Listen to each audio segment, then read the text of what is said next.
దర్శి పట్టణంలో నమ్మకముగా నాణ్యముగా అందమైన ఆభరణములను అందుబాటు ధరలతో సకాలంలో అందించి ఖాతాదారుల మన్ననలు పొందిన Amrutha Sai gold house and pawn broker. తాకట్టు వ్యాపారం, బంగారు ఆభరణములపై రుణ సౌకర్యం కలదు. ఇట్లు మీ Devathi Ramarao, Devathi Eshwar Sai. Amrutha Sai gold house and pawn brokers, గడియార స్తంభం వద్ద కురిచేడు రోడ్, దర్శి. ప్రేక్షకులకు నమస్కారం.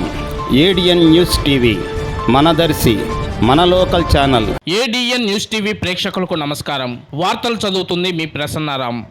దర్శి మున్సిపాలిటీ పరిధిలోని సాయినగర్ నందు పర్యటించి ఇళ్ల మీదుగా వెళ్తున్న 11 kV విద్యుత్ లైన్ తొలగించి స్థానిక ప్రజలకు ఇబ్బంది లేకుండా చేయడం జరిగింది. అలాగే స్థానికులు తాగునీటి సదుపాయం గురించి మరియు చందలూరు సబ్ స్టేషన్ నుండి సాధారణ విద్యుత్ సప్లై ఉండగా దర్శిపట్నం సబ్ స్టేషన్ నుండి సప్లై ఇవ్వవలసిందిగా కోరగా త్వరలోనే సమస్యలు పరిష్కరిస్తామని తెలిపిన దర్శి నగర పంచాయతీ మున్సిపల్ చైర్మన్ నార్పశెట్టి పిచ్చయ్య. ఈ కార్యక్రమంలో వారితో పాటు దర్శి నగర panchayat municipal commissioner Y Maheswararao, Shivaraj Nagar TDP నాయకులు బత్తుల రామగిరి, శ్రీనాథ్, వెంగళి రత్తయ్య, సురేష్, అంజీ తదితరులు పాల్గొన్నారు.